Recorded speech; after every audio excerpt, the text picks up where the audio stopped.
Everybody, I am Deepika from लर्नो hub, एक ऐसा free learning platform जहां पर आप पढ़ सकते हैं physics, chemistry, maths, biology absolutely for free only at learnohub.com।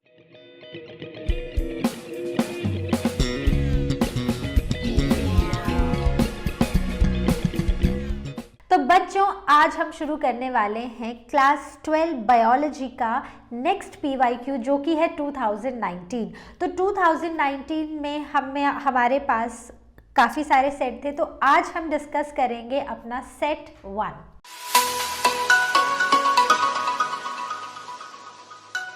Question number 1. So question number 1 from set 1 says British genetist R.C. Pinnett developed a graphical representation of a genetic cross called Pinnett square.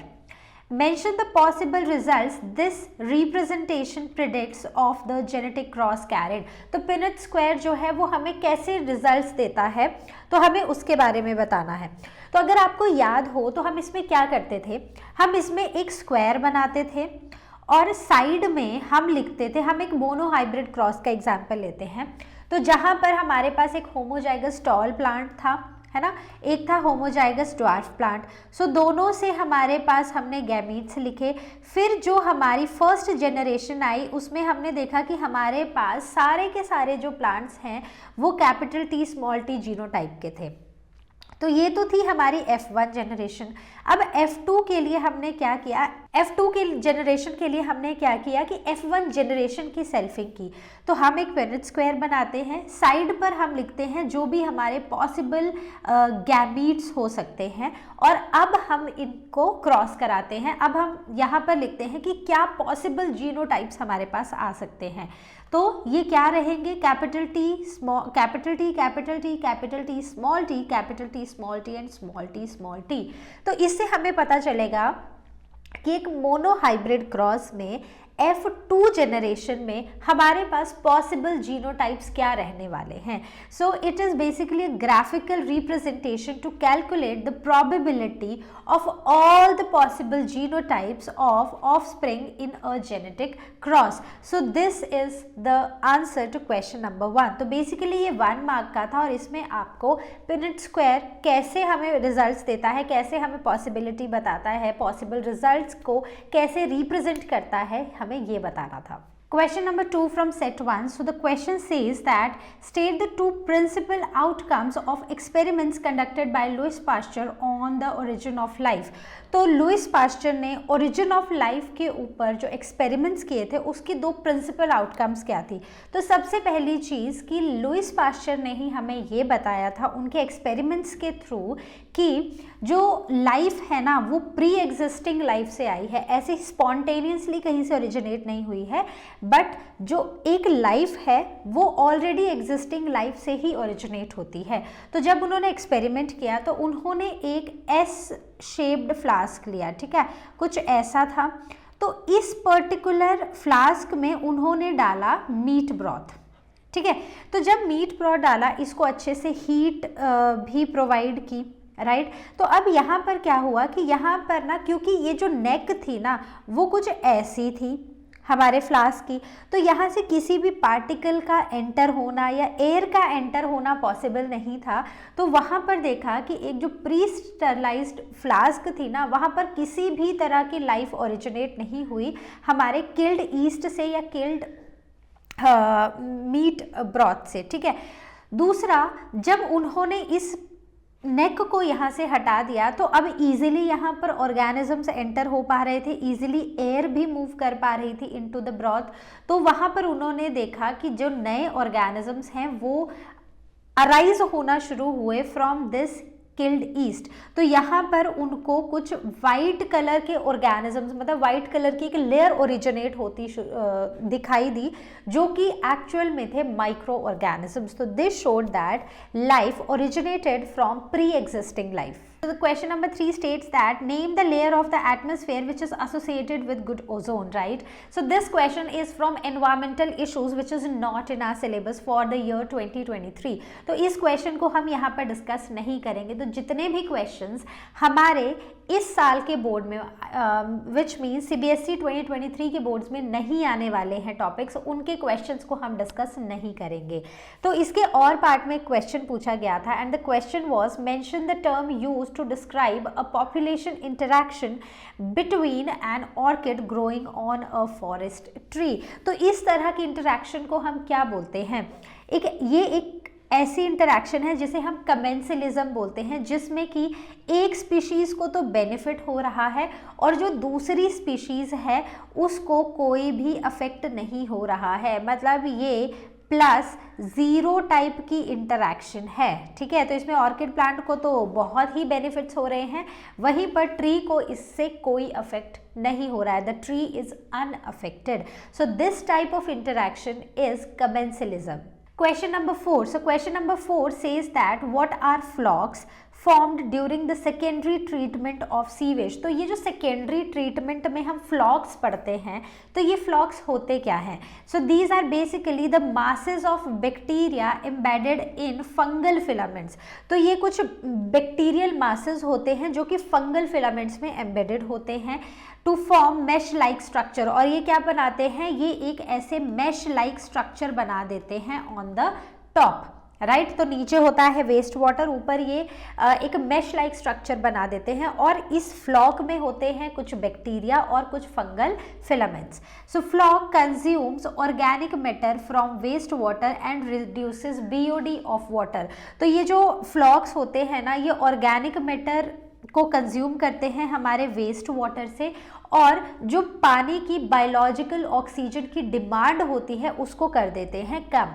तो इसी के और में एक question पूछा गया था, एक चॉइस थी, internal choice, and the question was write any two places where methanogens can be found, जहाँ पर मिथेनोजन्स हमें मिल सकते हैं।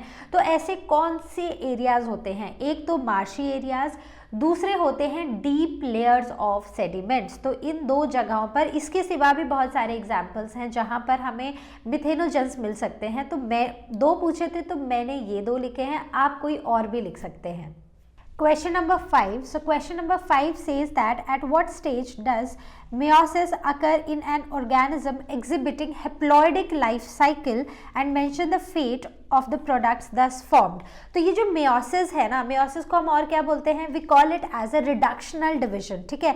तो मान लो हमारे पास होते हैं दो तरह के organisms, ठीक है। कुछ होते हैं डिप्लॉयड और कुछ होते हैं हेप्लॉयड, ठीक है। हम इनको बोलते हैं कि एक हेप्लॉयड सेल होता है या फिर डिप्लॉयड सेल होता है।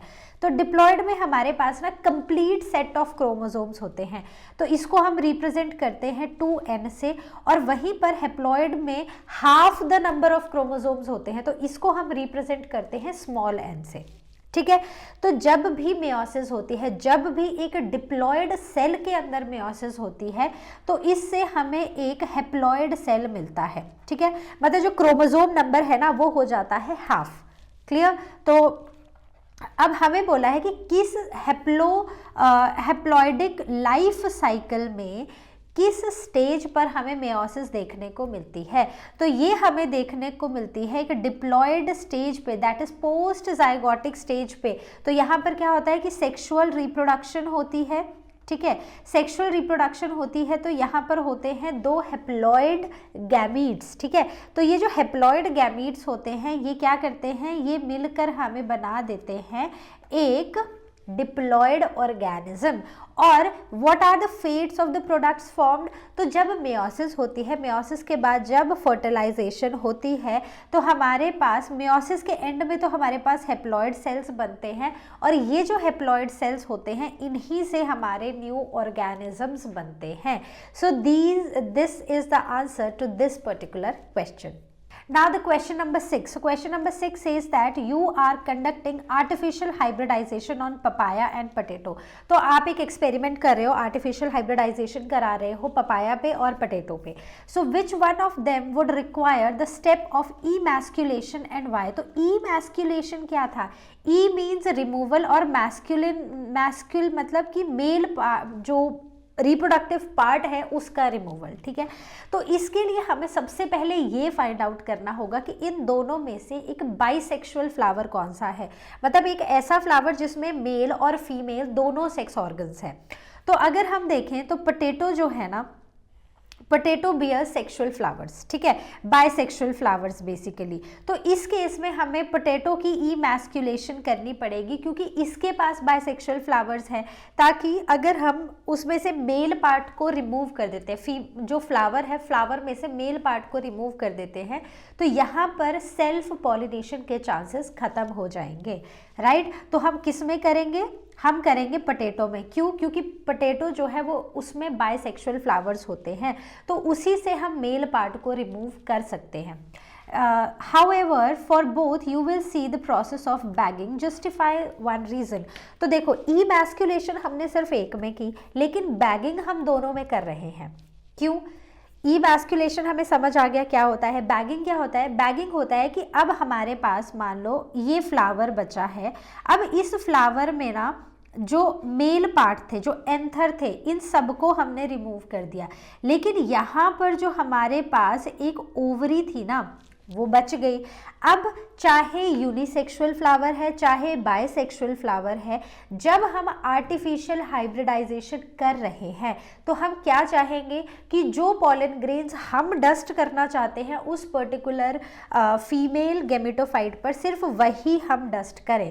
तो उसके लिए बैगिंग मतलब कि अगर ये हमारा क्या है, देखो ये है हमारा फीमेल रिप्रोडक्टिव पार्ट एक फ्लावर के अंदर, इसको हम एक अपना फ्लावर मान लेते हैं, ठीक है। तो हम क्या करेंगे, हम एक प्लास्टिक बैग की हेल्प से यहाँ पर इस पर्टिकुलर फीमेल रिप्रोडक्टिव पार्ट को फ्लावर के हम कवर कर देंगे। इससे क्या होगा, इससे कोई भी अननोन अनवांटेड पॉलन आके इसके स्टिग्मा पर लैंड नहीं करेगा।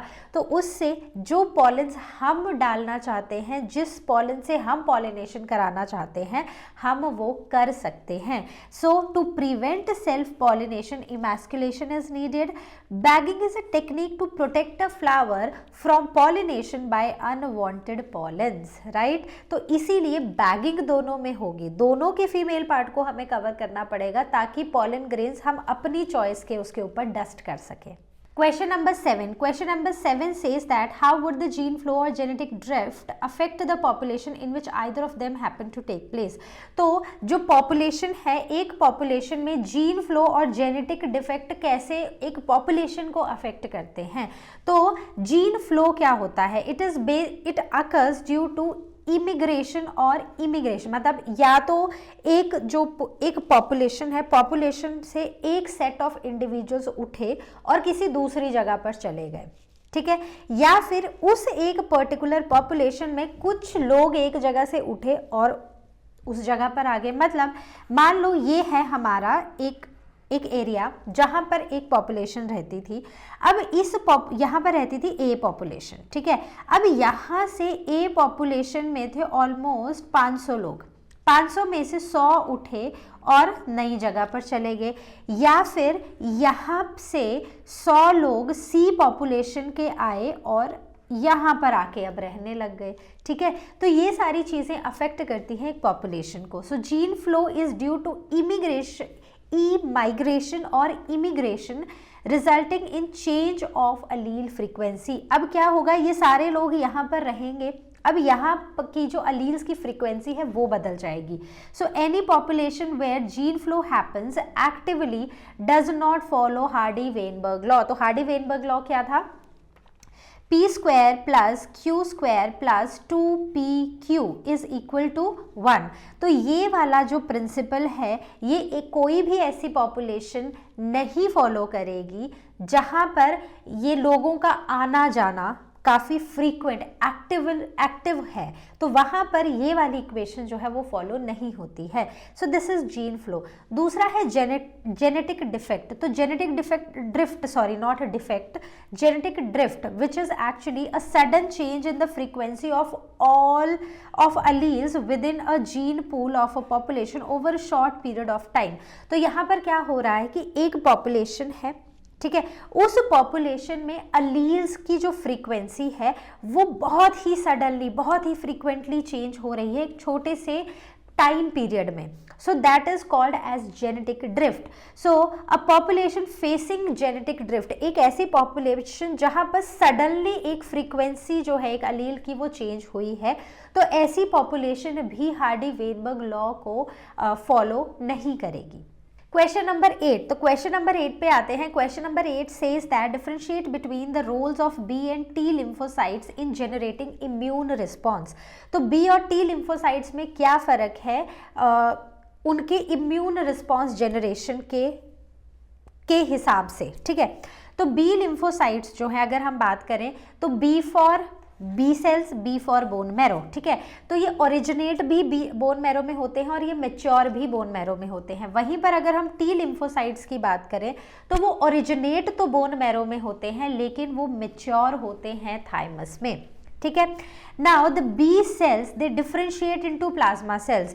तो बी सेल्स जो हैं वो डिफरेंशिएट हो जाते हैं प्लाज्मा सेल्स में विच सिक्रीट इम्यूनोग्लोबिन्स, जो कि IgA, IgG जैसे इम्यूनोग्लोबुलिन्स को सिक्रीट करते हैं. वहीं पर टी सेल्स जो हैं वो मल्टीप्लाई करते हैं और डिफरेंशिएट करते हैं इनटू हेल्पर, रेगुलेटरी या साइटोटॉक्सिक टी सेल्स या फिर मेमोरी सेल्स. मतलब T helper cells, T cytotoxic cells, T regulatory cells, इन सब को सिंथेसाइज करते हैं. देन बी सेल्स जो होते हैं या फिर बी लिम्फोसाइट जो होते हैं they are primarily responsible for humoral immunity. जो हमारी दो तरह की इम्यूनिटी होती है, ह्यूमोरल और सेल मेडिएटेड. तो बी सेल्स जो है वो ह्यूमोरल इम्यूनिटी के लिए रिस्पॉन्सिबल होते हैं और जो हमारे टी सेल्स होते हैं वो सेल मेडिएटेड इम्यूनिटी के लिए रिस्पॉन्सिबल होते हैं. So these are the differences between the roles of B and T lymphocytes in producing an immune response. Question number 8 में इंटरनल चॉइस थी, तो और पार्ट का क्वेश्चन है the principle of vaccination is based on the property of memory of immune response. Taking one suitable example justify the statement. तो ये जो vaccination का प्रिंसिपल है ना, ये जो हम वैक्सीनेशन करते हैं ये हम क्यों करते हैं, हम डेड या वीकेंड माइक्रो ऑर्गेनिज्म को एक बॉडी के अंदर इंट्रोड्यूस कर देते हैं जिससे कि जो मेमोरी है, जो हमारा इम्यून सिस्टम है, इम्यून सिस्टम में एक मेमोरी का फीचर होता है कि एक बार जब हम किसी एक एंटीजन से हम एक्सपोज हो गए, अब हमारा इम्यून सिस्टम उसको याद रखेगा. तो हमें इसी को एक एग्जाम्पल के थ्रू समझाना है. तो इसमें हम ले लेते हैं वेरी इंपॉर्टेंट वैक्सीन जो कि बच्चों को दी जाती है, दैट इज़ पोलियो वैक्सीन. तो इसमें वीकेंड पैथोजन जो है पोलियो का उसको इंट्रोड्यूस किया जाता है into the body of the children, that is orally. तो वो सुना होगा ना आपने, 2 बूंद जिंदगी की. तो हम ओरली वीकेंड पैथोजन को उनकी बॉडी में इंट्रोड्यूस करते हैं. Body starts producing antibodies against those pathogens. तो बॉडी जो है वो एंटीबॉडीज़ बनाना शुरू कर देती है. वो एंटीजन हैं जो बाहर से आए हैं, जो हमारे बॉडी के नहीं हैं, दे आर एंटीजन्स. और इन एंटीजन्स के लिए हमारी बॉडी एंटीबॉडीज़ जो कि हमारी बॉडी के लिए प्रोटेक्टिव हैं वो बनाना शुरू कर देती है. तो it generates memory B cells. एक तो मेमोरी बी सेल्स बना देती है, मतलब कि अब फर्दर अगर कभी ऐसे पोलियो के कोई भी ऑर्गेनिजम्स या पैथोजेंस हम उस बच्चे की बॉडी में एंटर कर जाते हैं तो हमारी बॉडी में जनरेट हो चुके हैं बी सेल्स. अब ये जो बी सेल्स है ना, ये हमारे इम्यून सिस्टम के मेमोरी में अब रजिस्टर्ड है. ठीक है, दूसरा T cells which recognize the pathogen quickly on subsequent exposure. तो अब अगर बाय चांस वो पैथोजन फिर से हमारी बॉडी में आता है तो हमारी बॉडी का इम्यून सिस्टम एकदम उसको रिकॉग्नाइज कर लेगा और उसके अगेंस्ट एकदम एक्शन करना भी शुरू कर देगा. So this is the answer to this particular question. Question number 10. Question number 10 says how is a continuous culture system maintained in bioreactor and why? तो एक बायोरिएक्टर में, बायोरिएक्टर क्या होते हैं, बड़े बड़े फर्मेंटेशन वेसल्स होते हैं जहाँ पर बायोटेक्नोलॉजी के थ्रू बड़े सारे important products, enzymes, vaccines produce किए जाते हैं लेबोरेटरीज में. तो कैसे bioreactor, how is a continuous culture system maintained in bioreactors and why? तो जो कॉन्टिन्यूस कल्चर सिस्टम होता है उसमें क्या होता है, the used medium is drained out. ठीक है, एक जो हमारा एक ऐसे सिलेंड्रिकल ये वेसल्स होते हैं, ठीक है। तो यहाँ पर ना बड़ी सारी चीज़ें होती हैं, जैसे इस बायोरिएक्टर में कहीं से हमें ऑक्सीजन डालने के लिए हमारे पास एक सप्लाई, एक पाइप होगी, कहीं पर हमारे पास बीच से सैंपल को निकालने के लिए सैम्पलिंग पोर्ट होगा, इसके अंदर कुछ प्रोपेलर्स होंगे जो कि कॉन्टिन्यूसली सिस्टम को घुमाते रहेंगे, पीएच को बैलेंस करने के लिए एक पीएच का पोर्ट होगा, ऊपर एक टेम्परेचर रेगुलेटर होगा जो हमें बताता रहेगा बीच बीच में कि कितना टेम्परेचर है हमारे रिएक्टर के अंदर इस वक्त। तो ये सारी चीज़ें होती हैं। तो यहाँ पर ना एक जगह से क्या होता है कि हम यूज्ड मीडियम को, जो पहले हमने एक पूरा रॉ मटेरियल डाला, हमारे पास प्रोडक्ट आ गया, अब वो जो मीडियम था ना वो पूरी तरह यूज़ हो चुका है। अब अगर हम सेम में ही और प्रोडक्ट बनाना चाहेंगे तो वो नहीं बनेगा। तो ये जो यूज्ड मीडियम है, ठीक है, यूज्ड को आप इस तरह लिख सकते हो, ठीक है, जो ऑलरेडी यूज हो चुका है जिसके सारे कंपोनेंट्स। तो it is first drained out from one side और फ्रेश मीडियम को हम ऐड कर देते हैं दूसरी तरफ को। So this is needed to maintain the cells in their physiological active log phase, ठीक है। तो ये क्यों ज़रूरी होता है, क्योंकि अब वो जो मीडियम था, वो जो पूरा खाना था ना, वो एक तरह से उसमें अब सिर्फ वेस्ट बचा है। जैसे हमारी बॉडी क्या करती है, हम खाना खाते हैं, हमारी बॉडी जितने भी एसेंशियल न्यूट्रिएंट्स होते हैं ना उन सबको ले लेती है। अब जो कुछ खाना बच जाता है, ठीक है, जो हमारी बॉडी से वेस्ट प्रोडक्ट की फॉर्म में बाहर आता है, अगर हमारी बॉडी उस ही वेस्ट प्रोडक्ट के सहारे बैठी रहेगी कि खाना तो है, ये मीडियम बचा तो है, इसी को हम यूज़ कर लेते हैं, इसी को हम यूटिलाइज कर लेते हैं, लेकिन वो क्या है, that is a used medium, अब उसमें कोई न्यूट्रिशन नहीं बची है।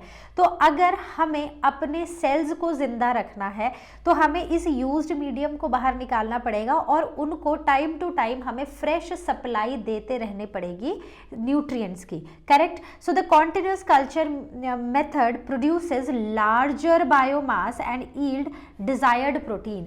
तो हमारे पास जो हमारा कॉन्टिन्यूस कल्चर मेथड है उसमें हम यूज्ड मीडियम को बाहर निकालते हैं, कॉन्टिन्यूसली फ्रेश कल्चर को अंदर डालते रहते हैं, उससे हमें बहुत सारा बायोमास मिलता है और हमारे डिज़ायर्ड प्रोडक्ट्स भी मिलते हैं। तो जो भी हम चीज़ बनाना चाहते हैं उसके लिए हमें एक पर्टिकुलर अमाउंट की चीज़ें चाहिए होती हैं जो हमें टाइम टू टाइम उस पर्टिकुलर ऑर्गेनिज्म को देनी पड़ती हैं, उन पर्टिकुलर माइक्रो ऑर्गेनिज्म को देनी पड़ती हैं ताकि वो हमारे लिए कुछ बेनिफिशियल प्रोडक्ट्स बना सकें। Now the question number 11. So the question says that list any 4 ways by which genetically modified organisms have been useful for enhanced crop output, ठीक है। तो हमें कोई 4 तरीके बताने हैं जिससे जेनेटिकली मॉडिफाइड ऑर्गेनिजम्स जो हैं वो यूज़फुल हो सकते हैं इन्हांस्ड आउटपुट के लिए, इन्हांस्ड क्रॉप आउटपुट के लिए। तो जो जेनेटिकली मॉडिफाइड ऑर्गेनिजम्स होते हैं ना, पहली चीज़ है कि ये पेस्ट रेजिस्टेंट होते हैं, पेस्ट के लिए ये बहुत ही रेजिस्टेंट होते हैं, इसीलिए it reduces the dependence on agrochemicals, क्योंकि पेस्ट नहीं आते हैं जेनेटिकली मॉडिफाइड क्रॉप्स के पास, ठीक है। तो उससे इनकी जो प्रोडक्टिविटी होती है, इन क्रॉप्स में की जो आउटपुट होती है वो भी बहुत ज़्यादा होती है और हमारा जो डिपेंडेंस है केमिकल्स के ऊपर, फर्टिलाइजर्स के ऊपर, पेस्टिसाइड्स के ऊपर, वो भी कम हो जाता है। Secondly, genetically modified organisms they have high yield due to greater reduction in post harvest losses. तो हार्वेस्टिंग के बाद भी हमने देखा है कि हमारी जो फसल है ना वो बहुत ख़राब होती है, लेकिन ये जो जेनेटिकली मॉडिफाइड ऑर्गेनिजम्स होते हैं, ये क्रॉप्स होती हैं, ये हमारे पोस्ट हार्वेस्ट लॉसेस को भी काफ़ी हद तक कम कर देती हैं।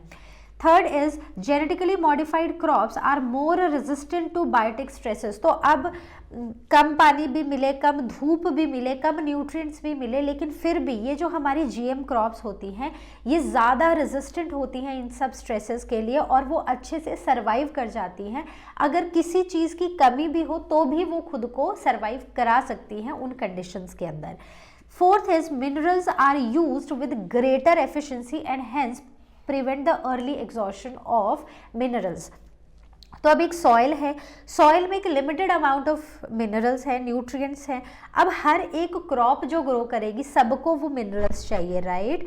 तो उसके लिए जो हमारे जेनेटिकली मॉडिफाइड क्रॉप्स हैं ना, वो बहुत ही अच्छे से, बहुत ही इफ़ेक्टिवली इन मिनरल्स को यूज़ करती हैं। जब ये इन मिनरल्स को अच्छे से यूज़ करती हैं तो जो हमारा सॉइल है उसमें भी उन मिनरल्स की क्वांटिटी बनी रहती है, मतलब वो पूरी तरह एग्जॉस्ट नहीं हो जाते हैं, बट वो फ्यूचर क्रॉप्स के लिए भी बचे रहते हैं। So there is greater efficiency and hence they prevent the early exhaustion, मतलब जल्दी से न्यूट्रिएंट्स खत्म नहीं होते हैं। Now question number 12. So question number 12 says mention 4 significant services that a healthy forest ecosystem provide. तो हमें वो significant services बतानी हैं जो कि हमारा एक healthy forest ecosystem हमें दे सकता है। तो सबसे पहली चीज़ जो हम सबके दिमाग में आएगी, ठीक है, वो किसका घर है? They are the home for many organisms, many animals, birds, insects. तो वो बायोडाइवर्सिटी को कंजर्व करने में हमारी हेल्प करेंगी, ठीक है। दूसरा, वो हेल्प करेंगी हमारे हवा को, हमारी एयर को प्यूरिफाई करने में, राइट। तो हमने पढ़ा है कि जितने ज़्यादा पेड़ होते हैं ना उतना पॉल्यूशन लेवल कम होता है। तो ये जो पॉल्यूशन लेवल को मेंटेन करना है, हमारी एयर को प्यूरिफाई करने का काम है, ये भी ट्रीज़ ही करते हैं। दूसरा, it helps in the recycling of nutrients, yes, so that is also true. जो हमारे न्यूट्रिएंट्स की एक साइकिल है वो प्रॉपरली बनी रहती है इन ट्रीज़ की वजह से। Fourth is it provides us with goods, जैसे कि टिम्बर हो गया, फ्रूट्स हो गए, फूड हो गया, फ्यूल हो गया। तो ये सारे के सारे जो गुड्स हैं ये भी हमें इन्हीं हेल्दी फॉरेस्ट इकोसिस्टम से ही देखने को मिलते हैं।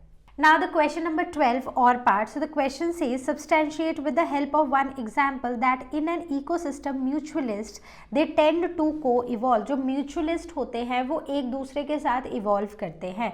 So Orpheus employs sexual deceit to get pollination done by species of bees. So this is one of the very important example कि जो ऑर्गेनिजम्स हैं हमारे इकोसिस्टम में, जो एक दूसरे के साथ रहते हैं और एक दूसरे को बेनिफिट करते हैं, वो एक दूसरे के साथ ही इवॉल्व करते हैं। सो एक पेटल होती है और ऑफ्रिस फ्लावर की, जो एक बी के फीमेल पार्टनर की तरह बिहेव करती है, ठीक है, it resembles the female partner of the bee. तो उसकी वजह से जो मेल बी है ना, वो उस फ्लावर की तरफ अट्रैक्ट होती है, तो उसको लगता है कि ये मेरा फीमेल बी पार्टनर है।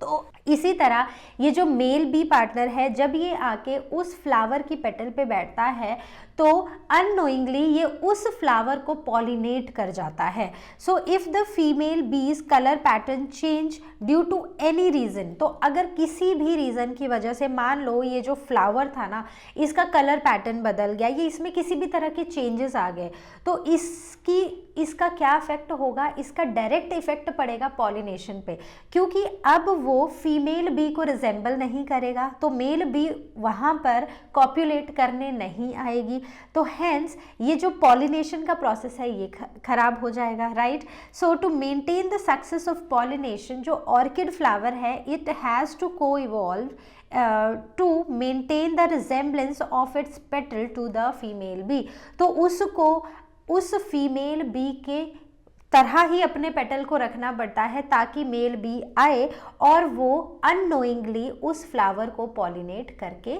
जाए, ठीक है। तो I hope this question is clear.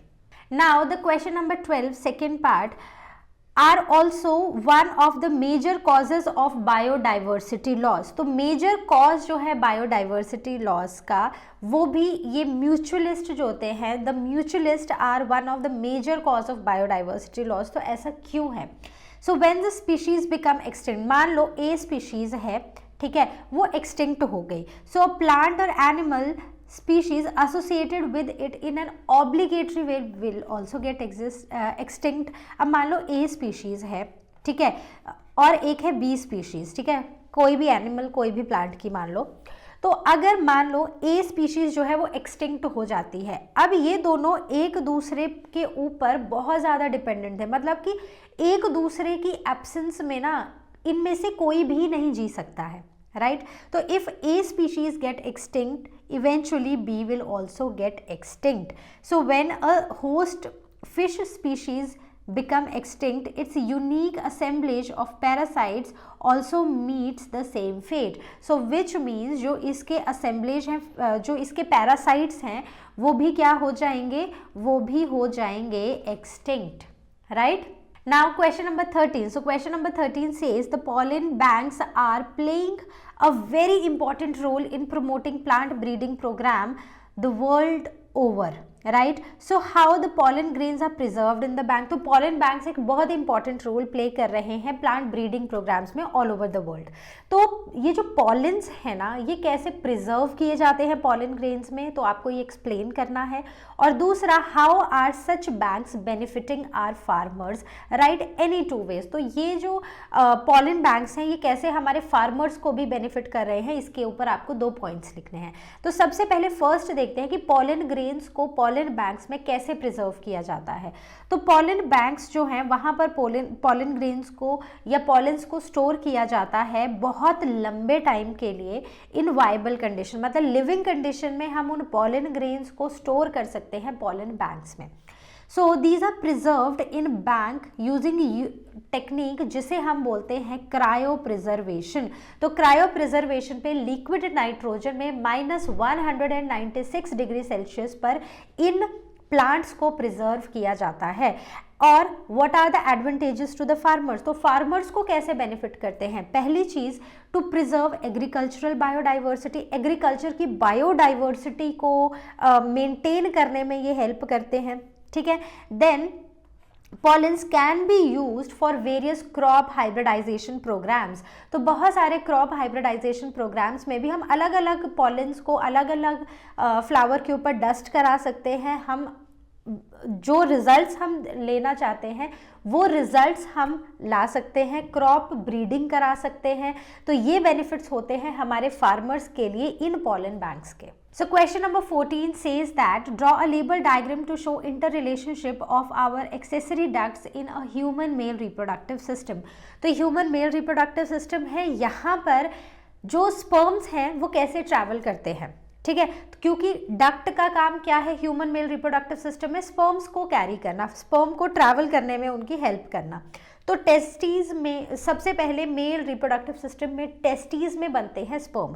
Sperm testes में बनने के बाद सबसे पहले वो जाते हैं रेटे टेस्टीज में. तो यहाँ पर छोटी छोटी डक्ट्स होती हैं टेस्टीज में जिन्हें हम बोलते हैं रेटे टेस्टीज, बट इनको हम मेजर डक्ट्स में मतलब इंक्लूड नहीं करते हैं, ठीक है. लेकिन फिर भी पहली डक्ट यही होती है. उसके बाद आती है दूसरी डक्ट जिसे हम यहाँ पर फर्स्ट नंबर देंगे, दैट इज वैसा इफ्रेंशिया.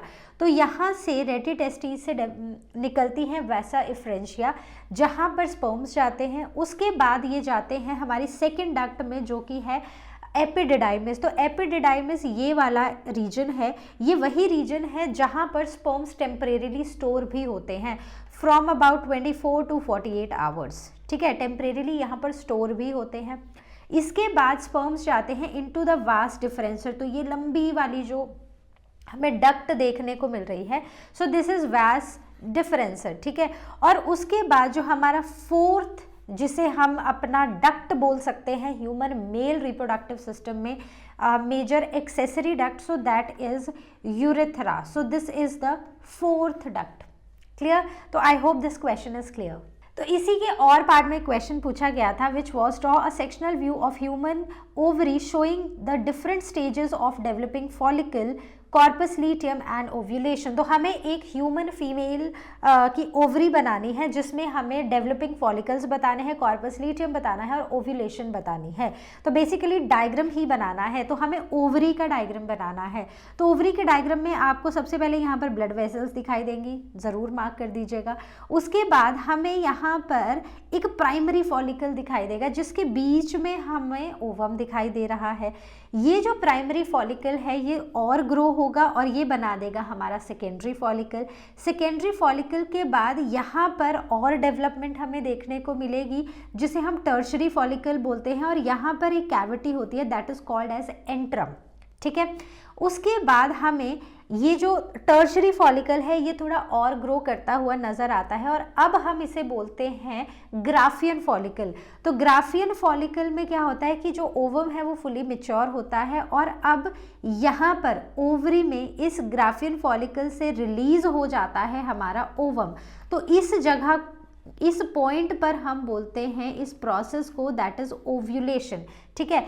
अब यहाँ से क्या हुआ, इस ग्राफियन फॉलिकल से ओवम तो रिलीज हो गया, अब जो बचा हुआ स्ट्रक्चर है वो धीरे धीरे क्या हो जाता है, वो डीजेनरेट होना शुरू हो जाता है, और उसी स्ट्रक्चर को हम बोलते हैं कॉर्पस ल्यूटियम। अगर आपको ह्यूमन ओवरी का अगर आपको सेक्शनल व्यू बनाने को आता है तो यही सारी वो चीज़ें हैं जो आपको अच्छे से मेंशन करनी है, ठीक है। Question number 15. So question number 15 says, compare any three ways the chromosomal theory of inheritance was proposed by Sutton and Boveri with that of experimental results on pea plant presented by Mendel। तो हमें बताना है कि वो जो chromosomal theory थी inheritance की जो सटन और बोवरी ने दी थी, उसके एक्सपेरिमेंटल रिजल्ट्स क्या थे पी प्लांट के, जो कि मेंडल ने प्रपोज किए थे। तो मतलब बेसिकली एक क्रोमोसोमल थ्योरी ऑफ इनहेरिटेंस और जो मेंडल के रिजल्ट्स थे पी प्लांट पे, उनके बीच में ना ये कंपैरिजन है, जहां पर आपको 3 पॉइंट्स देने हैं। तो सबसे पहला पॉइंट था कि मेंडल ने बोला था कि जीन्स हमेशा पेयर में एग्जिस्ट करते हैं and they are inherited from both the parents, ठीक है। वहीं पर क्रोमोसोमल थ्योरी ऑफ इनहेरिटेंस ने बोला था कि क्रोमोसोम्स के अंदर हेरिडिटी मटीरियल होता है, ठीक है। इन्होंने डायरेक्टली जीन्स पे सवाल उठाए, मतलब जवाब दिए जीन्स के, और इन्होंने बोला कि ये जो हेरिडिटी मटीरियल होता है ना, ये क्रोमोसोम्स के अंदर होता है, ठीक है। इन्होंने डायरेक्टली जीन्स के ऊपर जंप नहीं किया। दूसरा, Mendel does not talk about chromosomes. तो मेंडल ने क्रोमोसोम्स के बारे में कहीं भी बात नहीं की थी, और ना ही उन्होंने मियोसिस के बारे में कुछ बताया था। उन्होंने सेल डिवीजन के बारे में भी कोई बात नहीं की। Now the Sutton and Boveri, मतलब जो हमारी क्रोमोसोमल थ्योरी ऑफ इनहेरिटेंस थी, they suggested that different genes are present on different chromosomes. तो अलग अलग क्रोमोसोम है, जैसे ह्यूमंस में है 46 क्रोमोसोम्स, तो हर एक क्रोमोसोम जो है उसके ऊपर अलग अलग तरह के क्या है, अलग अलग तरह के जीन्स हैं। ये क्रोमोसोमल थ्योरी ऑफ इनहेरिटेंस ने बोला था।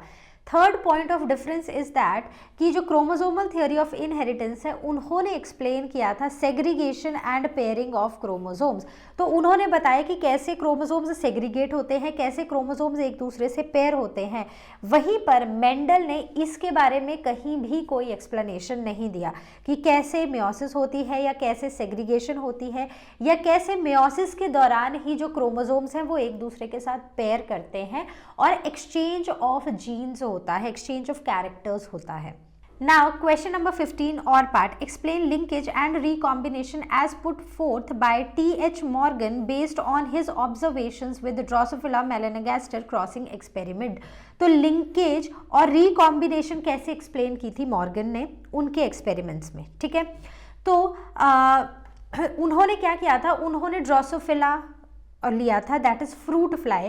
तो उन्होंने बोला था कि जो लिंकेज बेसिकली होती क्या है, it is basically the association of genes on chromosomes. Chromosomes के ऊपर जीन्स कैसे एसोसिएटेड हैं, दैट इज लिंकेज।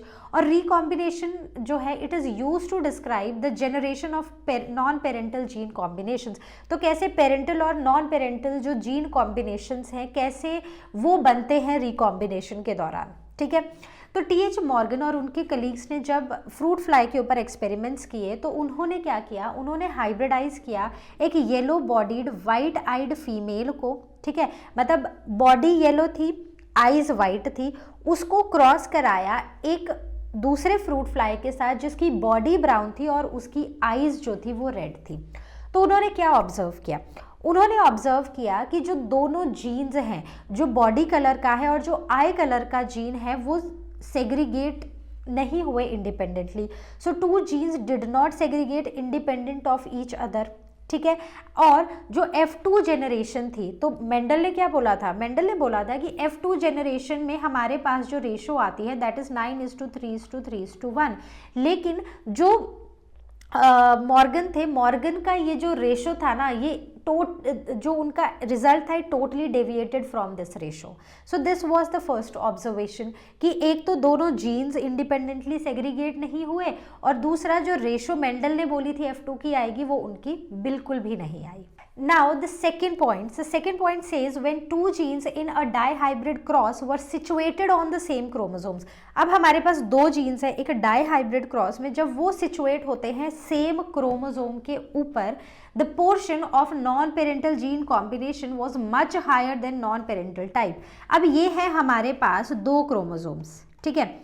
अब मान लो इस क्रोमोसोम पर अगर मेरा ये आई कलर का जीन है और मेरा ये वाला जीन है बॉडी के कलर बॉडी के कलर का, ठीक है. तो अगर जितने पास ये दोनों जीन्स सिचुएटेड होंगे क्रोमोसोम के ऊपर उतना ही ज़्यादा इनके अलग होने की पॉसिबिलिटी कम होगी.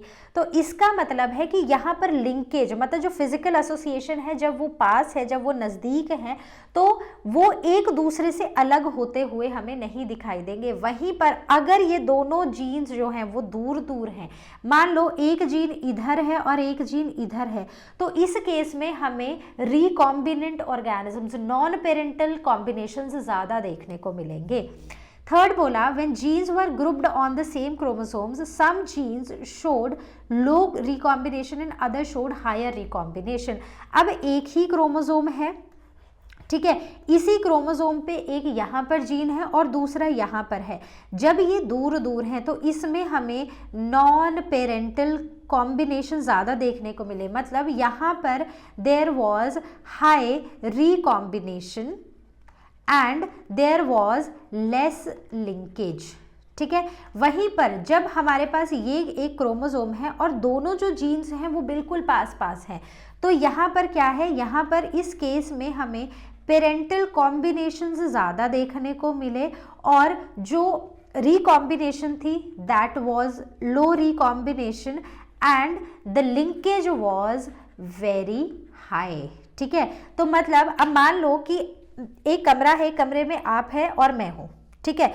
अब हम दोनों की हो गई है लड़ाई. अगर हम दोनों को एक कमरे में बंद कर दिया जाए 10 घंटे के लिए, अल्टीमेटली थक हार के तो हम बात कर ही लेंगे. अब अगर हमें दो अलग अलग कमरों में रखा जाए तो वहीं पर हमारे बात करने की पॉसिबिलिटी क्या है, वो कम है. तो मतलब हमारी लिंकेज की पॉसिबिलिटी कम है, हम एक दूसरे से इंटरेक्ट नहीं करना चाहेंगे, हम दूर दूर रहेंगे, ठीक है. तो वैसे ही अब जब यहाँ पर मेयोसिस होगी तो मेयोसिस के दौरान इन दोनों जीन्स के साथ में जाने की पॉसिबिलिटी ज़्यादा है एज कंपेयर टू इन दोनों जीन्स की, क्योंकि इनका जो फिजिकल डिस्टेंस है क्रोमोसोम के ऊपर वो बहुत ही ज़्यादा है. अब 15th का बी पार्ट है right the basis on which Alfred student explained gene mapping. तो उन्होंने जीन मैपिंग को कैसे एक्सप्लेन किया था, तो उन्होंने वही फ्रीक्वेंसीज ली रिकॉम्बिनेशन की जो कि मॉर्गन ने एक्सपेरिमेंट किया था. तो उन्होंने इन्हीं रिकॉम्बिनेशन की फ्रीक्वेंसीज का यूज़ करके he actually measured the distance between the genes and mapped their positions on the chromosomes. उन्होंने जीन्स के ऊपर जो डिस्टेंस है उसको मेजर किया और उन्होंने मैप किया उनका जो डिस्टेंस था उन क्रोमोसोम्स के ऊपर उन जीन्स को उन्होंने मैप किया. So this is how he explained gene mapping. अब ये जो जीन मैपिंग इन्होंने एक्सप्लेन की थी ये आज तक बहुत ही ज़्यादा यूज़ हो रही है हमारे मॉडर्न एक्सपेरिमेंट्स में भी.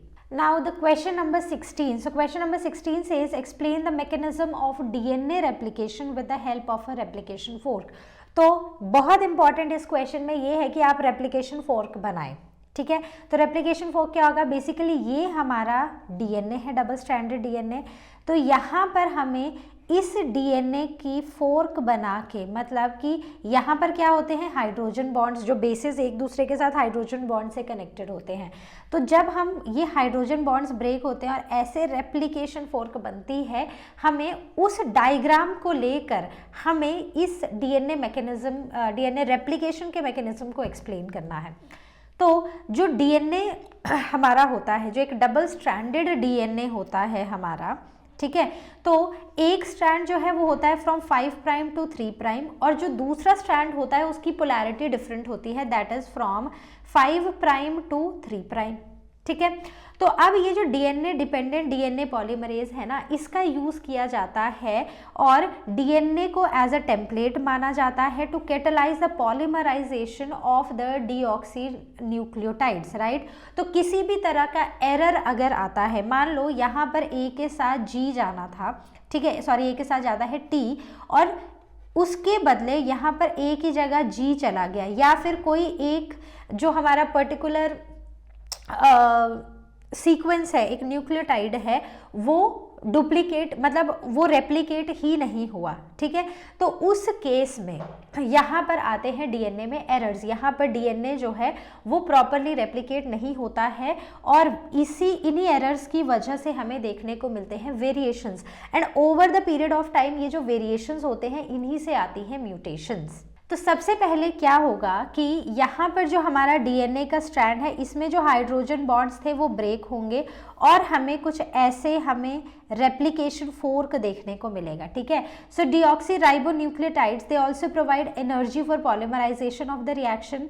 तो दो स्ट्रैंड्स जो होते हैं हम उनको कंप्लीटली सेपरेट तो नहीं कर सकते हैं, लेकिन जो रेप्लिकेशन होती है उसके लिए हम एक छोटी सी ओपनिंग ज़रूर बना सकते हैं हमारे डीएनए के हेलिक्स में, और इसी ओपनिंग को हम बोलते हैं रेप्लिकेशन फोर्क। क्या बोलते हैं? We call it as replication fork, ठीक है। तो डीएनए डिपेंडेंट डीएनए पॉलीमरेज जो है वो कैटलाइज करता है polymerization in one direction only. अब ये वाला जो हमारा स्ट्रैंड है ना, ये यहाँ से है 5 प्राइम टू 3 प्राइम, तो बेसिकली जो इसके कॉम्प्लीमेंट्री स्ट्रैंड आएगा वो आएगा फ्रॉम 5 प्राइम टू 3 प्राइम, ठीक है। तो जो इसका 3 प्राइम एंड है वहाँ से पॉलीमराइजेशन स्टार्ट होगी और दूसरी तरफ को 3 प्राइम की तरफ को बढ़ता जाएगा। तो ये वाला जो एंड होगा it will act as 5 prime और जो दूसरा एंड होगा it will act as a 3 prime end, ठीक है। अब दूसरी तरफ एक जो स्ट्रैंड है ना वो कॉन्टिन्यूसली रेप्लिकेट होता जाता है, मतलब एक कॉन्टिन्यूस स्ट्रैंड बनता जाता है जिसे हम बोलते हैं लीडिंग स्ट्रैंड, राइट। वहीं पर जो दूसरा हमारा स्ट्रैंड होता है उसमें ना ऐसे ब्रेक में, मतलब यहाँ पर भी जो हमारा टेम्पलेट स्ट्रैंड है ना उसके 3 प्राइम वाली डायरेक्शन से रेप्लिकेशन स्टार्ट होगी। तो बेसिकली जो नया स्ट्रैंड बन रहा है उसका कौन सा एंड हुआ, उसका 5 प्राइम एंड हुआ। तो अब यहाँ पर जो हमारा डीएनए स्ट्रैंड बन रहा है ना वो ऐसे फ्रेगमेंट्स में बन रहा है। तो ऐसे स्ट्रैंड को हम बोलते हैं लैगिंग स्ट्रैंड। क्या बोलते हैं? इसको हम बोलते हैं लैगिंग स्ट्रैंड, और इन्हीं को हम ओकाजाकी फ्रेगमेंट्स भी बोलते हैं लैगिंग स्ट्रैंड के, ठीक है। तो इस तरह होता है replication of a DNA helix. अब क्या होता है कि जो हमारा डीएनए सिंथेसाइज हुआ है, हमने पढ़ा एक तो कॉन्टिन्यूस चेन है, ठीक है, एक जो है वो लीडिंग स्ट्रैंड है, वो एक कॉन्टिन्यूस चेन है, और जो दूसरा है ना वो लैगिंग स्ट्रैंड है, मतलब वहाँ पर छोटे छोटे फ्रेगमेंट्स बने हैं डीएनए के। अब इन फ्रेगमेंट्स को ज्वाइन करने का काम करता है डीएनए लाइगेज। तो ये जो डिसकॉन्टिन्यूसली सिंथेसाइज्ड डीएनए फ्रेगमेंट्स होते हैं उनको कैटलाइज करता है bye formation of phosphodiester bonds. तो उन्हें कैटलाइज करने का काम करता है डीएनए लाइगेज, ठीक है। तो I hope this question is clear.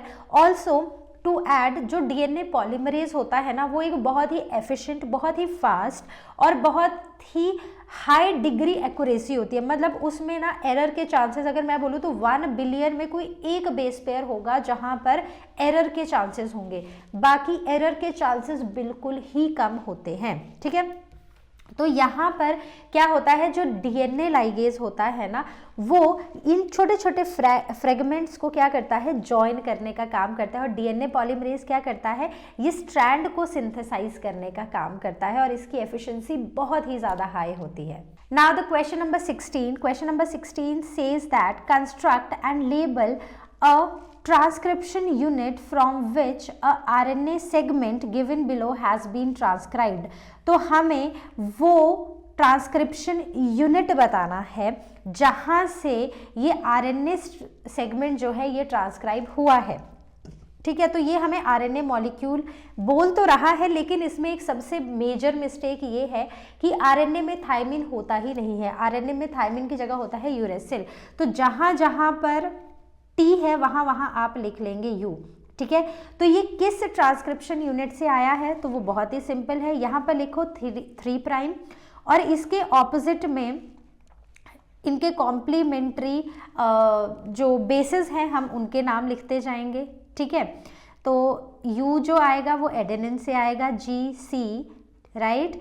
तो यहाँ पर थायमिन होगा, यहाँ पर एडेनिन होगा, यहाँ पर C होगा और यहाँ पर G होगा। Even this polarity needs to be mention. तो ये है हमारा फर्स्ट क्वेश्चन का answer. Second question says write the complete name of the enzyme that transcribed this RNA।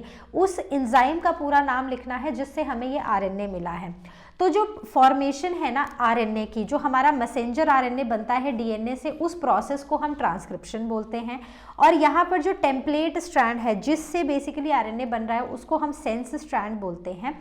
और जो हमारा सेगमेंट है DNA का which is involved in transcription, उन सेगमेंट्स को हम बोलते हैं सिस्ट्रॉन।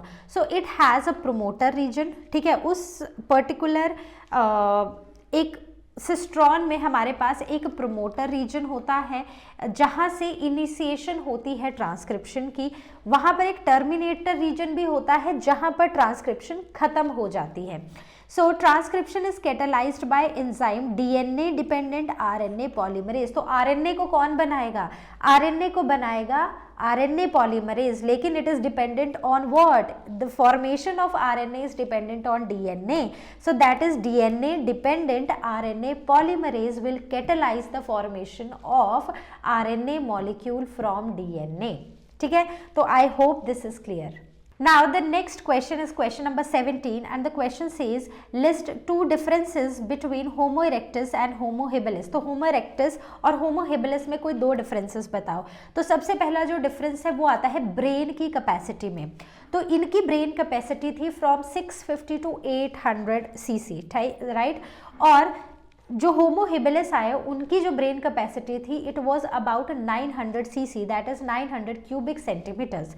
दूसरा जो होमो इरेक्टस थे they shaped stones into tools. तो वही वो ऑर्गेनिजम्स थे जिन्होंने स्टोन्स को शेप करके टूल्स बनाना शुरू किए और उन्होंने भी चॉपिंग, पॉन्डिंग और कटिंग शुरू की थी। वहीं पर जो स्टोन टूल्स थे they were more advanced in case of Homo habilis. तो होमो हेबिलिस ने उन्हीं टूल्स को थोड़ा और एडवांस्ड बना दिया था। दूसरा पार्ट जो है इस क्वेश्चन का वो ये है rearrange the following from early to late geological periods. तो अर्ली से लेट, ठीक है। तो अर्ली जियोलॉजिकल पीरियड इसमें था सिलूरियन, ठीक है। फिर कार्बोनिफेरस और सबसे जो लेट रहा है दैट वाज जुरासिक पीरियड, जहां पर डायनासोर्स हमें देखने को मिलते थे। Now the question number 18, name the group of bacteria involved in setting milk into curd. तो वो कौन से ग्रुप ऑफ बैक्टीरिया हैं जो मिल्क को कर्ड बनाते हैं? So they are lactic acid bacteria या फिर lactobacillus bacteria. So basically lactobacillus bacteria and other lactic acid bacteria they are responsible for setting milk into curd. तो ये करते कैसे हैं? Explain the process they carry in doing so. तो हमारा जो मिल्क है ना, मिल्क में होती है एक शुगर जिसे हम बोलते हैं लैक्टोज शुगर। तो यहाँ पर लैक्टोज शुगर की ऑक्सीडेशन हो जाती है इनटू लैक्टिक एसिड, ठीक है। इसी से होती है partial digestion and coagulation of milk proteins और उसी से बनता है कर्ड, ठीक है। Now write another beneficial role of such bacteria. और बेनिफिशियल रोल्स आपको बताने पड़ेंगे इन बैक्टीरिया के। तो क्या होता है, ये हमारे कर्ड में विटामिन B12 के कंटेंट को इंक्रीज करती हैं and secondly it leads to healthy and beneficial gut flora, ठीक है। तो ये हमारा जो बैक्टीरिया है ना, बैक्टीरिया जो है ये हमारे गट में हेल्दी और जो हमारे लिए बेनिफिशियल फ्लोरा है उसको भी इंक्रीज करती है। सो this is the answer to all the questions in this particular question, all the parts in this particular question. Question number 20A part, match the microbes listed under column A with the products mentioned under column B. तो column A में हमारे पास है कुछ microbes और उन्हीं के products हमें दिए हैं column B में, तो हमें इन्हें मैच करना है। तो सबसे पहला है पेनिसिलियम नॉट एटम। तो ये पेनिसिलियम नॉट एटम से हमें क्या मिलता है? तो इससे हमें क्या मिलती है? इससे हमें मिलती हैं एंटीबायोटिक्स, ठीक है। दूसरा है ट्राइकोडर्मा पॉलीस्पोरियम। तो इससे हमें क्या मिलता है? Cyclosporin A. Then Monascus purpureus. तो मेनास्कस पर्पूरिया से हमें मिलता है स्टैटिन्स, ठीक है। नेक्स्ट इज सेक्ट्रोमाइसिस सेरेविसियाe, जिसे हम बेकर्स ईस्ट भी बोलते हैं, ठीक है। और जब हम इसको अल्कोहल इंडस्ट्री में यूज़ करते हैं तो हम इसे ब्रूअर्स ईस्ट भी बोलते हैं, तो इससे हमें मिलता है इथेनॉल, करेक्ट। सो ये तो था हमारा एक सिंपल सा question from the chapter microbes, ठीक है। माइक्रोब्स वाला जो चैप्टर था, तो उसमें मैंने जब चैप्टर का रिवीजन भी आपको कराया था तब भी मैंने आपको एक ही चीज़ बोली थी कि किसका क्या प्रोडक्ट है वो हमें पता होना चाहिए, क्योंकि वो 1 मार्क में या फिर ऐसे मैच द कॉलम की फॉर्म में हमें आ सकता है। तो बहुत ही सिंपल क्वेश्चन था, अगर आपको याद हो कि किस माइक्रोब से हमें क्या प्रोडक्ट मिलता है। दूसरा है why does Swiss cheese develop large holes, तो ये जो स्विस चीज़ है ना, इससे बड़े बड़े होल्स कैसे बनते हैं। तो स्विस चीज़ में होते हैं बड़े बड़े होल्स क्योंकि वहाँ पर होता है प्रोपियोनिक बैक्टीरियम बैक्टीरिया, जो कि कार्बन डाइऑक्साइड रिलीज करता है। इस कार्बन डाइऑक्साइड के रिलीज होने से हमें स्विस चीज़ में बड़े बड़े होल्स देखने को मिलते हैं। Now the question number 21. So question number 21 says describe the formation of recombinant DNA by the action of EcoRI. तो EcoRI एक रिस्ट्रिक्शन एंजाइम है, तो उस एंजाइम से हम रिकॉम्बिनेंट डीएनए कैसे बना सकते हैं। तो हर एक जो रिस्ट्रिक्शन एंजाइम होता है उसके एक स्पेसिफिक रिकॉग्निशन सीक्वेंस होता है, तो जब भी वो एक डीएनए के ऊपर ब्राउज करता है तो वो अपना एक स्पेसिफिक रिकॉग्निशन सीक्वेंस ढूंढता है और एक स्पेसिफिक न्यूक्लियोटाइड के बीच में ही कट करता है, ठीक है। तो जैसे ये है हमारा एक वेक्टर डीएनए, ये है फॉरेन डीएनए, तो जो हमारा EcoRI है वो उसका जो रिकॉग्निशन सीक्वेंस है दैट इज GATTC, ठीक है। तो अगर हम इसके कॉम्प्लीमेंट्री भी बनाएं तो वो भी सेम ही आता है, राइट। तो ये G और A के बीच में आके करता है कट, ठीक है। तो ये क्या करेगा, G और A के बीच में आके कट करेगा। तो इससे जो अब हमारे पास ये एंड्स प्रोड्यूस हुए हैं ना, so we call them as sticky ends, हमारे पास बनते हैं स्टिकी एंड्स। अब इन दोनों वेक्टर डीएनए और फॉरेन डीएनए के अगर हम स्टिकी एंड्स को देखें so they are complementary to each other. तो ये जो दोनों एंड्स है ना, ये दोनों डीएनए फ्रेगमेंट्स जो हैं ये एक दूसरे के साथ ज्वाइन कर जाते हैं और ये बना देते हैं हमारा रिकॉम्बिनेंट डीएनए। तो ऐसे बनता है हमारा recombinant DNA by the action of restriction enzyme that is EcoRI, right. तो I hope this is clear. बहुत ही ईजी है, डायग्रामेटिकली आप इसको बहुत अच्छे से एक्सप्लेन कर सकते हैं। Now the question number 21 और part. So describe the process of amplification of gene of interest using PCR. तो PCR का यूज़ करके, PCR की टेक्निक का यूज़ करके हम जीन ऑफ इंटरेस्ट को कैसे एम्पलीफाई कर सकते हैं। तो PCR is what, it is polymerase chain reaction. तो इसमें हम जीन ऑफ इंटरेस्ट को एम्पलीफाई कर सकते हैं by using 2 set of primers और एक थर्मोस्टेबल डीएनए पॉलीमरेज जो कि है एंजाइम टैग पॉलीमरेज, ठीक है। तो इसमें 3 स्टेप्स होते हैं। सबसे पहला होता है डीनेचुरेशन, जहां पर एक डबल स्ट्रैंडेड डीएनए को हीट कर दिया जाता है अप टू 94 डिग्री सेल्सियस। तो यहाँ पर जो हमारा एंजाइम होता है ना वो भी इस टेम्परेचर पर डिग्रेड नहीं होता है क्योंकि वो बहुत ही थर्मोस्टेबल एंजाइम होता है और उसको हम आइसोलेट करते हैं फ्रॉम थर्मस एक्वेटिकस, ठीक है। तो डीनेचुरेशन में जो हमारा डबल स्ट्रैंडेड डीएनए होता है इसको हम हीट करते हैं टू 94 डिग्री सेल्सियस, जिसमें ये जो हाइड्रोजन बॉन्ड्स हैं ये ब्रेक हो जाते हैं।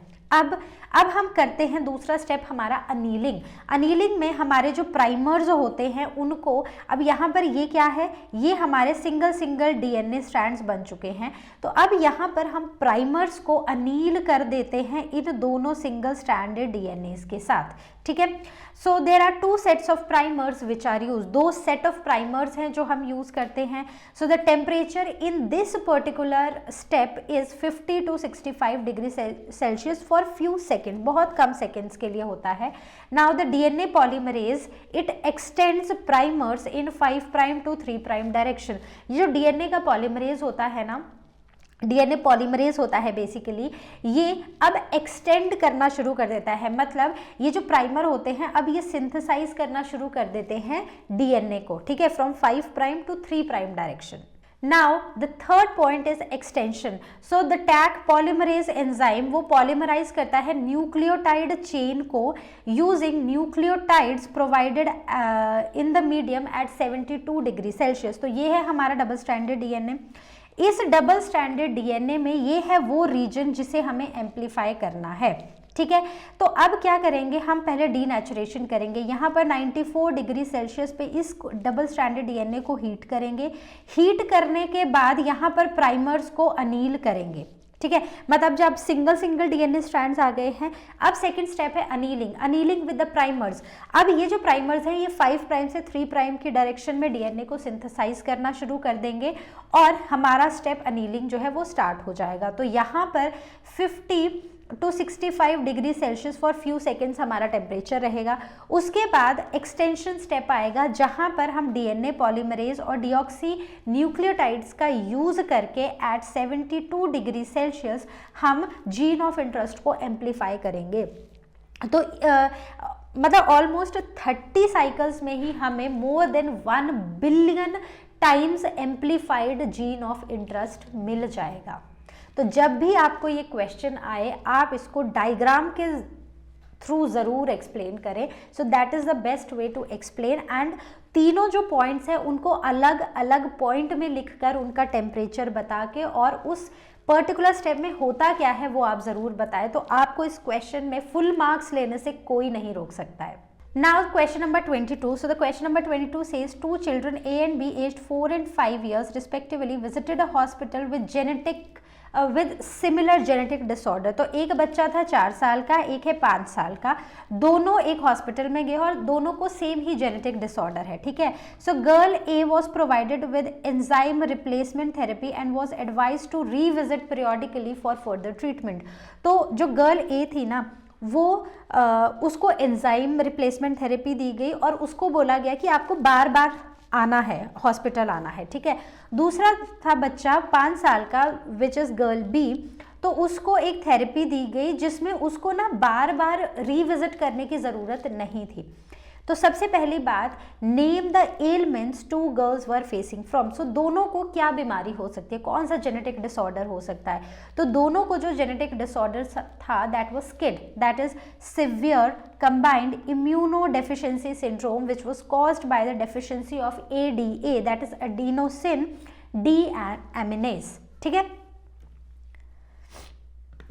अब ये जो डिसऑर्डर है ये होता है due to deletion of gene of adenosine deaminase, ठीक है। Now B part says why did the treatment provided to girl A required repeated visits। तो जो गर्ल A है, जो 4 साल का बच्चा था, उसको बार बार क्यों बुलाया जा रहा था कि आप बार बार आके आपको ट्रीटमेंट दिया जाएगा, ठीक है। तो क्योंकि गर्ल ए को हमने दी थी एंजाइम रिप्लेसमेंट थेरेपी, ठीक है। तो उसमें फंक्शनल ADA जो था वो इंजेक्शन के थ्रू उसकी बॉडी में इंजेक्ट किया जाता था, एंजाइम को ही डाल दिया जाता था।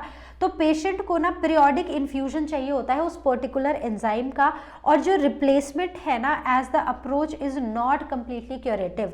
अब क्योंकि यहाँ पर क्या है, एंजाइम को आपको बार बार रिप्लेस करना पड़े, पीरियोडिकली उसकी बॉडी में डालना पड़ रहा है, तो उसकी वजह से ये जो अप्रोच है ना ये कंप्लीटली उसको क्योर नहीं कर रही है, ठीक है। तो इसलिए बार बार उस बच्चे को बुलाया जा रहा है हॉस्पिटल में ताकि उसको बार बार वो एंजाइम जो है हम उसकी बॉडी में इंजेक्ट कर सकें।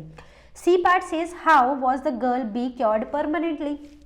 लेकिन वहीं पर जो 5 साल का बच्चा था वो कैसे पूरी तरह क्योर हो गया, उसको रीविजिट्स क्यों नहीं बोली गई, क्योंकि जो गर्ल बी है हो सकता है कि हमने उसको दी हो जीन थेरेपी, जहां पर हमने उसकी बोन मैरो से जीन को आइसोलेट करके प्रोड्यूस किया ADA और उन सेल्स को हमने इंट्रोड्यूस कर दिया उसकी बॉडी में at early embryonic stages and this is the possible permanent cure.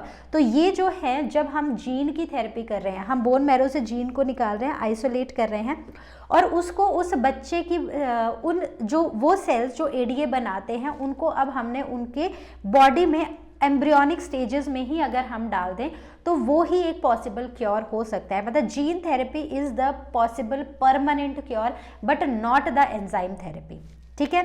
Now the question number 23 says list 6 advantages of ex situ approach of conservation of biodiversity। तो हमें 6 advantages बतानी है ex situ approach की जहां पर हम biodiversity को conserve कर सकते हैं। तो सबसे पहला है to conserve animals that have become extinct in wild but they can be maintained in zoological parks. तो बेसिकली XC2 में हम क्या कर रहे हैं, हम उनको उनके जो नेचुरल हैबिटेट है वहाँ से निकाल के हम उनको किसी और एनवायरनमेंट में रख रहे हैं जो कि उनके नेचुरल एनवायरनमेंट की तरह ही लगता है, ठीक है, बिल्कुल वैसी कंडीशंस उनको दे रहे हैं ताकि जो एनिमल्स जो अपने नेचुरल हैबिटेट में एक्सटिंक्ट हो चुके हैं हम उनको बचा सकें जूलॉजिकल पार्क्स में, या फिर से बोटैनिकल गार्डन में कोई ऐसी स्पीशीज़ है जिनको हम बोटैनिकल गार्डन्स में भी रख के उनको हम बचा सकें। Second is preserve gametes of threatened species, ऐसी स्पीशीज़ जो कि अब बहुत कम नंबर में रह गई हैं और अब जितने भी मेंबर्स बचे हैं जैसे ही वो मर जाएंगे वो पूरी की पूरी स्पीशीज़ ही ख़त्म हो जाएगी, तो हम उनके जीन्स को भी संभाल के रख सकते हैं in a viable condition through cryo preservation. तो क्रायो प्रिजर्वेशन में -196 डिग्री सेल्सियस पे लिक्विड नाइट्रोजन में हम उनके गैमीट्स को प्रिजर्व कर सकते हैं। Third is to propagate threatened plants via tissue culture.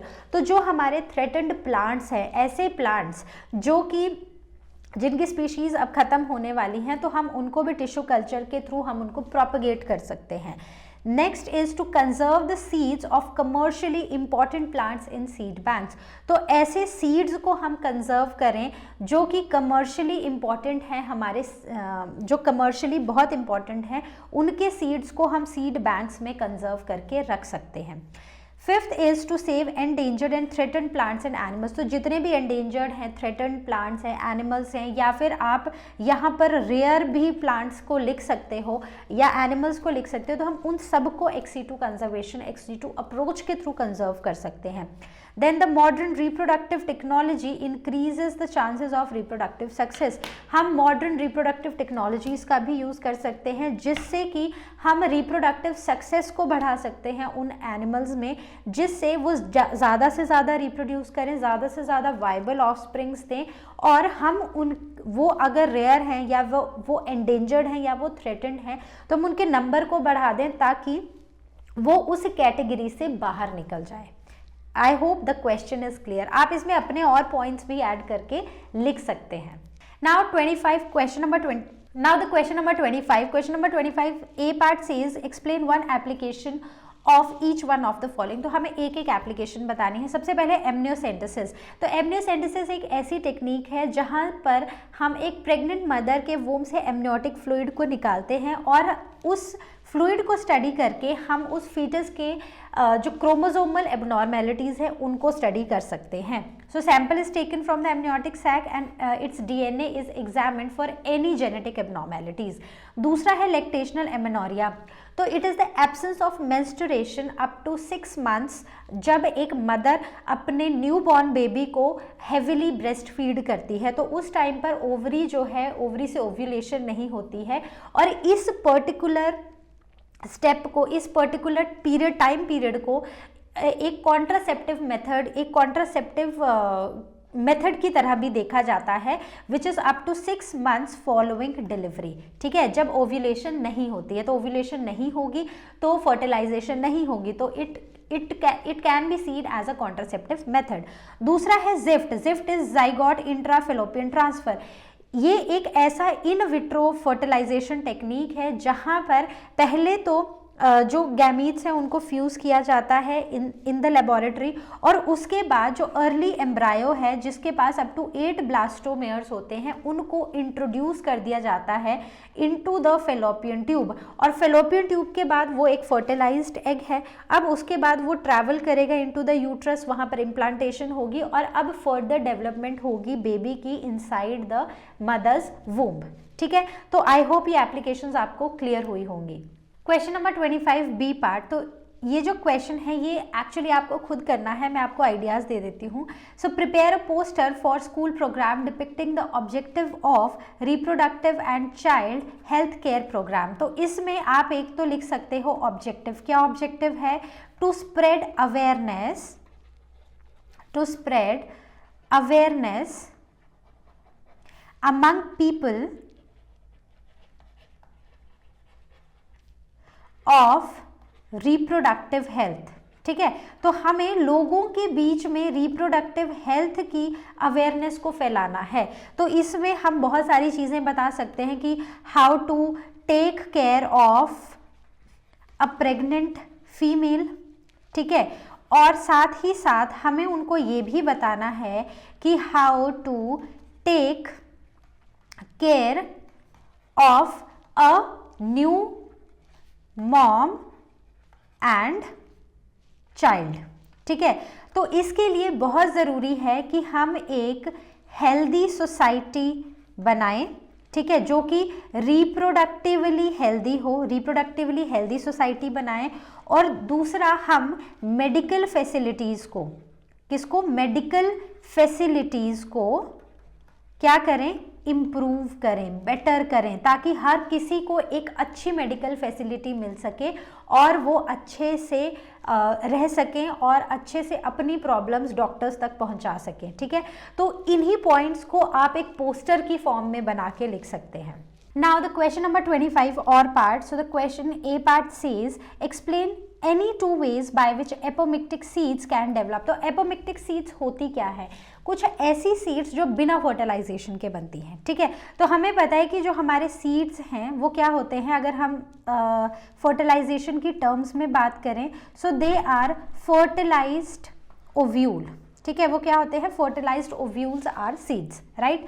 तो दो तरीके जिससे हम एपोमिक्टिक सीड्स बना सकते हैं विदाउट फर्टिलाइजेशन, तो वो क्या होते हैं, सबसे पहला है एगेमोस्पर्मी, जहां पर हम एक डिप्लॉयड एग बना देते हैं, the formation of diploid egg, that is embryo without undergoing meiosis and fertilisation. तो एक एम्ब्रायो बन गया, ना ही फर्टिलाइजेशन हुई ना ही मियोसिस हुई, और हमारे पास क्या आ गया, embryo, for example in case of Apple, ठीक है। दूसरा आता है एडवेंटिव एम्ब्रायनी, जहां पर हमारे पास होते हैं एक ओव्यूल के अंदर हमारे पास न्यूसेलस सेल्स भी होते हैं, न्यू, और साथ ही साथ इंटेग्यूमेंट्स भी होते हैं। तो ये एक्सटेंड हो जाते हैं इनटू द एम्ब्रायो सैक और वही बना देते हैं एक एम्ब्रायो, ठीक है। तो अब हमारे पास एक से ज़्यादा एम्ब्रायो बन गया, ठीक है। सो इस कंडीशन को हम पॉली एम्ब्रायोनी भी बोलते हैं। तो ये वो दो तरीके हैं जिससे बिना फर्टिलाइजेशन के हम सीड्स बना लेते हैं, ठीक है। तो I hope this part is clear to everyone. Now the B part says list one advantage and one disadvantage of apomictic crop.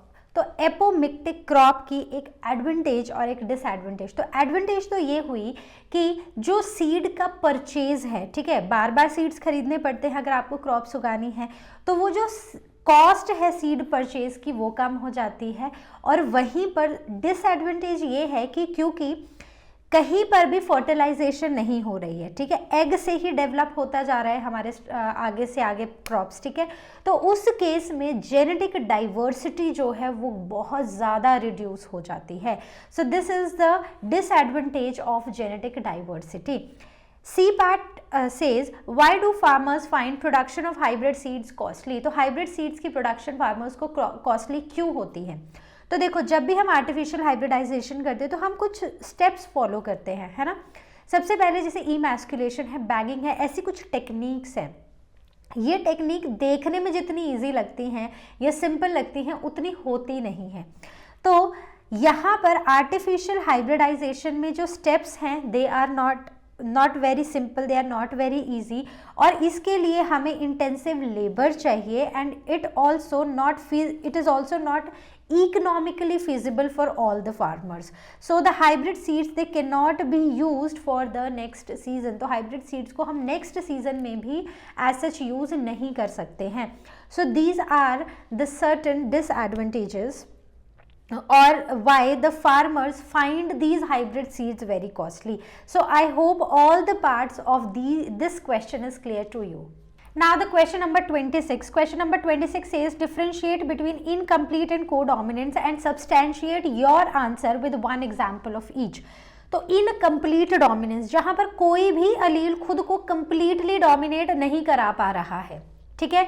So neither of the allele is completely dominant to another allele, rather combine and produce a new trait, right.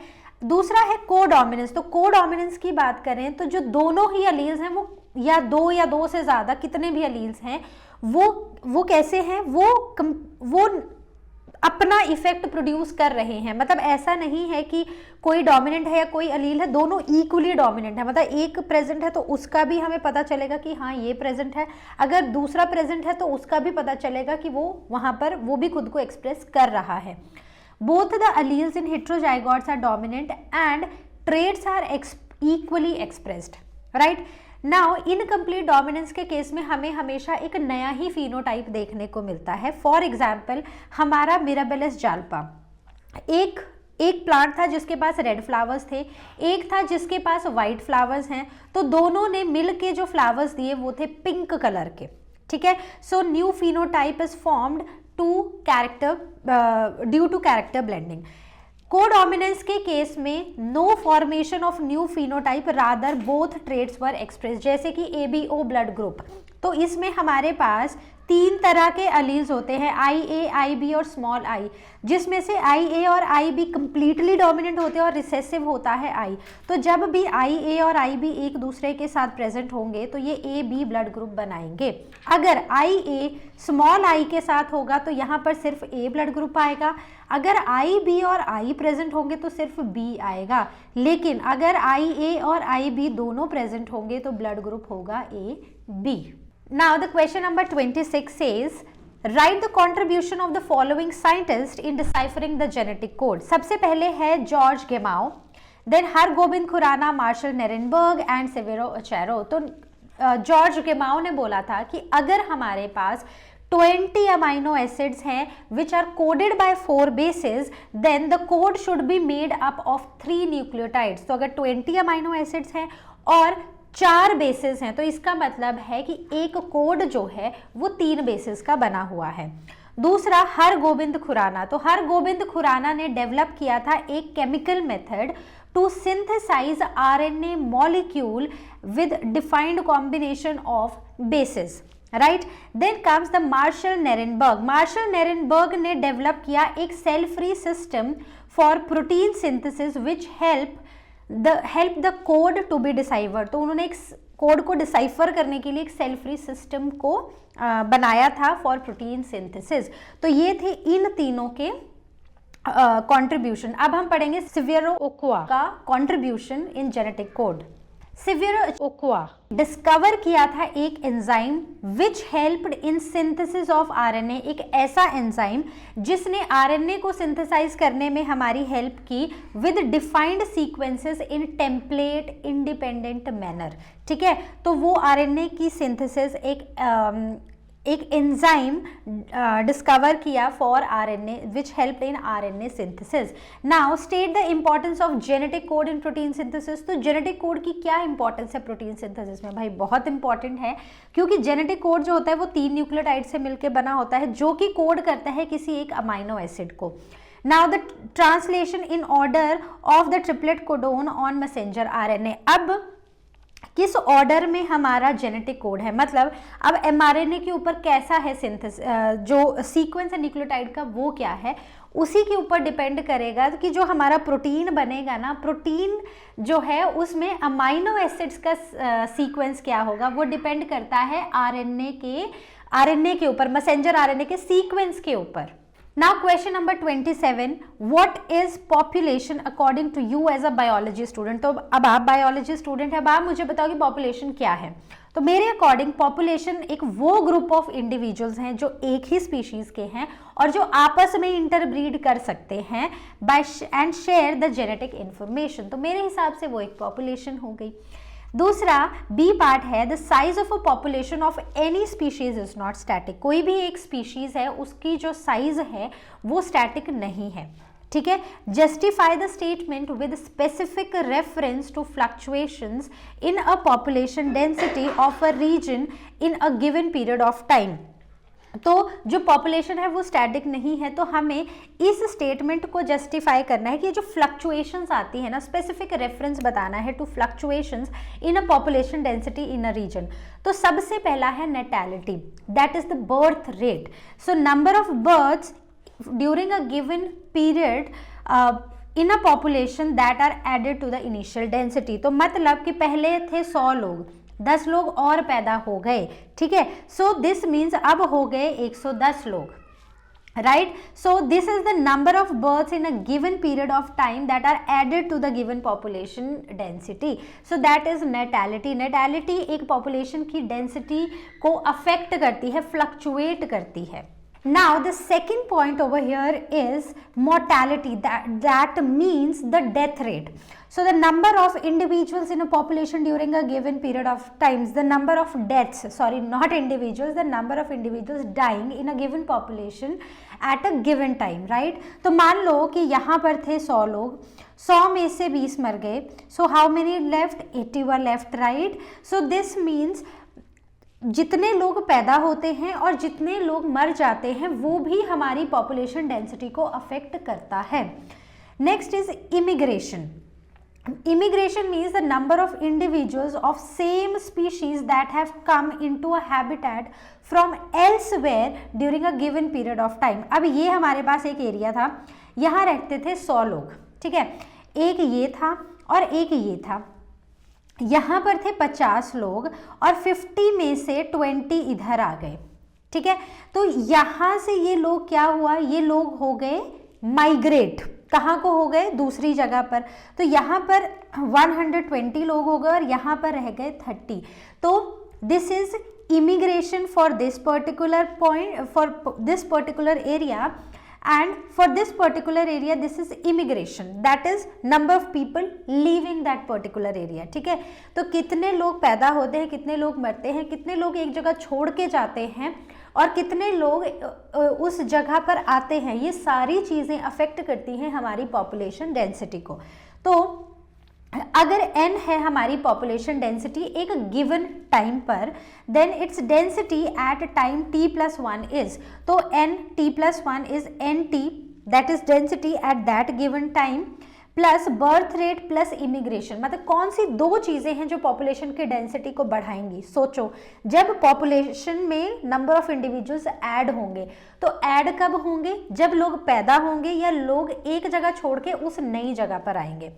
Minus death rate plus immigration, that is कितने लोग मरे, ठीक है, और या फिर कितने लोगों ने वो जगह छोड़ी. तो बेसिकली कितने लोग एक पर्टिकुलर जगह से बाहर गए, तो उससे क्या होगा, उससे उस जगह की पॉपुलेशन डेंसिटी जो है वो डिक्रीज होगी. सो this is the equation for population density at a given time. Clear? Now where B is natality, that is the birth rate, D is mortality, that is the death rate, E is immigration and I is immigration. मतलब लोग जो छोड़ रहे हैं that is immigration, ठीक है, और लोग जो ऐड हो रहे हैं पॉपुलेशन में that is immigration. ठीक है, तो I hope this question is also clear to you. So I hope जितने भी क्वेश्चंस हमने अपने सेट 1 में डिस्कस किए हैं वो आपको हुए होंगे एकदम क्रिस्टल क्लियर. तो अब हम मिलेंगे अपनी नेक्स्ट वीडियो में जहां पर हम सेट 2 के क्वेश्चंस को डिस्कस करेंगे. So see you next time and till then as you know, learn how free है पर बेस्ट है.